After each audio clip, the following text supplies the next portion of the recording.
On today's edition of Airborne, AOPA documents raise questions, the Rivera crash is under scrutiny, and Qatar Airways grounds a 787.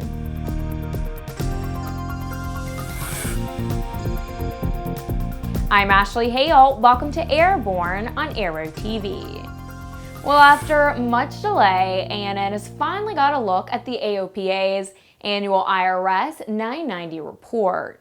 The good news is AOPA revenue in 2011 increased to $34.5 million compared to $32.6 million in 2010. In addition, revenue of membership dues was up to $16 million in 2011 compared with $15.4 million in 2010. For 2011, AOPA reported a small decrease of 3.1% in total assets at $90.3 million. As for not so good news, despite the fact that AOPA claims its salaries are declining, the ratio of top salaries to revenue taken in is kind of worrisome. AOPA's CEO, Craig Fuller, received a total of around $815,000. But according to AOPA's Katie Pribble, that's a 4% cut from previous years. Former CFO Roger Myers pulled in around $800,000, some of it in deferred income. Former COO Rob Moran earned around $462,000. And former director Diana Roberts received around $416,000, while Senior VP for Government Affairs Melissa Ruttinger received around $321,000. There are also a number of other salaries in the $200,000 to $300,000 range. But it's obvious that while aviation continues to struggle, the upper reaches of the AOPA staff are not experiencing hard times.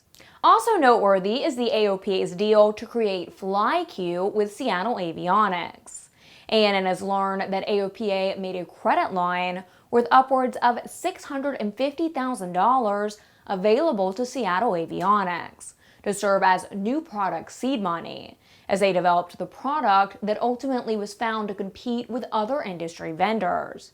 After some initial questions, the AOPA has decided they will no longer respond to our inquiries. We'll have more information on this story shortly. The investigation into the crash of a Lear Jet 25 that killed Latin American celebrity Jenni Rivera, as well as 6 others, has taken a disturbing turn. First, the Los Angeles Times reports that the company that owned the plane had been accused of falsifying records about airplanes that they had bought and sold in the past.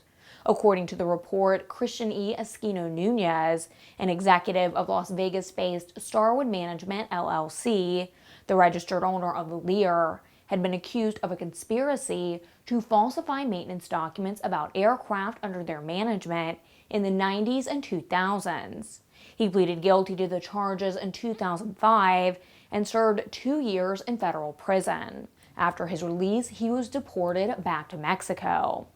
In a telephone interview with the paper, Esquino said that he understands why authorities and others are questioning his past, but that the plane was, quote, perfectly maintained. Additionally, Starwood Management is reportedly under investigation by the Drug Enforcement Agency. While the DEA would not comment on the specifics of their investigation, they did confirm that earlier this year, the agency confiscated 2 of the company's planes in Texas and Arizona and subpoenaed company records. Another turn in the investigation centers on the pilot himself, Miguel Perez Soto, who is licensed to operate the airplane in Mexico, but U.S. authorities said he was not instrument rated by the FAA and was not authorized to carry passengers for hire in the U.S. Esquino said that Rivera was planning to buy the jet, so it was not a charter flight.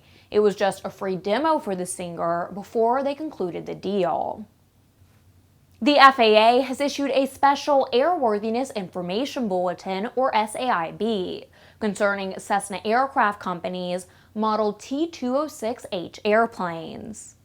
The SAIB is the result of an in-flight fire on a Cessna T-2068 that only had 1,000 hours time in service. The investigation revealed the V-band coupling that secures the tailpipe to the turbocharger housing had failed in flight, resulting in hot exhaust gas impingement on the firewall and consequent burning around the base of the firewall into airplane structures. This indicates the need for greater diligence in inspection and replacement of the exhaust system V-band couplings and adherence to the recommended inspection intervals and procedures contained in the maintenance manual. The agency made 7 recommendations to owners and operators of the planes that would correct this unsafe condition. Qatar Airways says it has been forced to ground one of its 3 Dreamliners, and it will demand compensation from Boeing. The grounding was because of an electrical problem. Boeing said it would, quote, evaluate the findings in Qatar, end quote, to get to the root cause of the problem. It was not certain that the issue was with a power generator, as was the case with a Dreamliner belonging to United Continental, which was forced to make an emergency landing on December 4th when one of the 3 units on board failed. Qatar Airlines CEO Akbar al-Bakr said that he was concerned that having similar problems occur on such new airplanes could be a symptom of wider problems with the jet. He blamed the Dreamliner's delays for slowing the airline's expansion plans.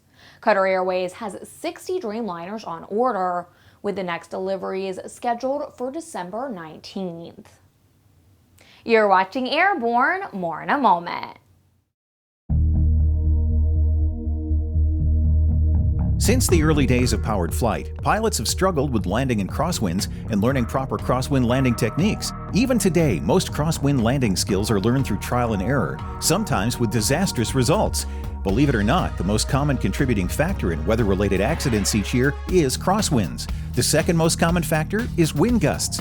In fact, crosswinds and wind gusts cause more landing accidents than fog, thunderstorms, and icing combined. That's where the Redbird XWind SE comes in. It teaches pilots the proper techniques to meet and beat these top 2 causes of weather-related landing accidents. By placing pilots in gusty crosswind conditions for extended periods of time, the XWind SE gives instructors all the time they need to teach the pilot the proper techniques for landing in challenging crosswind conditions. For more information on Redbird flight simulations, the Redbird XWind SE, and Redbird's entire line of flight training devices, visit www.redbirdflightsimulations.com. Welcome back. If you'd like to suggest a story for Airborne, Aero-TV, our website, or podcast, drop us an email to news-spy@aero-news.net. The FAA has issued a special airworthiness information bulletin for Aspen Avionics EFD 1000 and EFD 500 multifunction displays, resulting from an unintentional reset occurring in certain display modes where there are a large number of temporary flight restrictions. According to the FAA, in certain situations, the MFD may unintentionally reset. The reset occurs when the avionics software receives a high number of TFRs, and the MFDs are set to display information about the TFRs.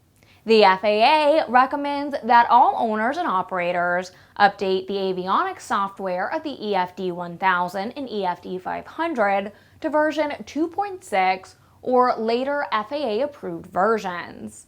The software update can be obtained from Aspen Avionics and installed per Aspen Service Bulletin SB 2012-05.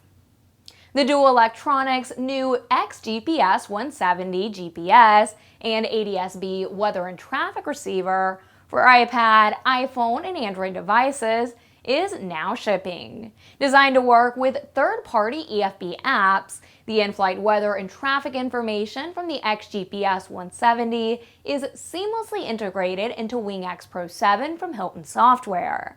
Additional compatible apps for Apple, Android, and Windows devices will soon be available from a number of software companies. The $799 receiver connects wirelessly via Bluetooth to 2 tablets simultaneously, leaving both tablets free to connect to other Wi-Fi devices.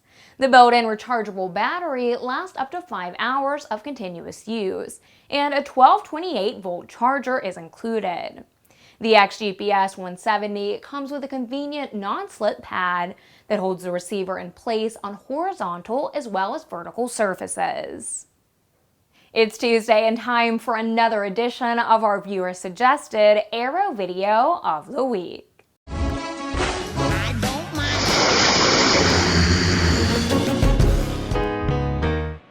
NASA Johnson style. Johnson style. NASA Johnson style. Today's selection may have you moving and grooving to a whole new beat, and you'll never look at Johnson Space Center in the same light ever again. To see the entire 4-minute video, simply search YouTube for NASA Johnson style.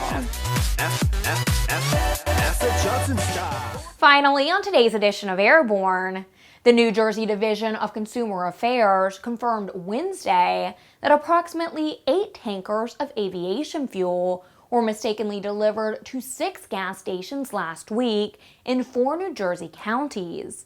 This fuel was sold to motorists last week before the stations were shut down.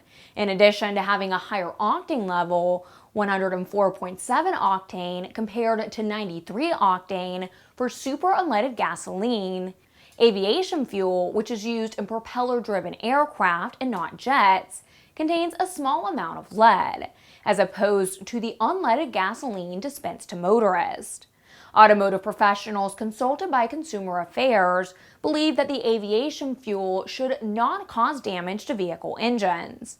However, any consumer who has concerns about their vehicle after purchasing the super unleaded from any of the affected stations should file a complaint with the division. The division to date has received about 30 complaints from motorists, some of whom said it caused their cars to stall or not run at all. Just a quick update, Airborne will not be aired next Tuesday, December 25th, or the following Tuesday, January 1st, but our Friday episodes will continue to air as usual.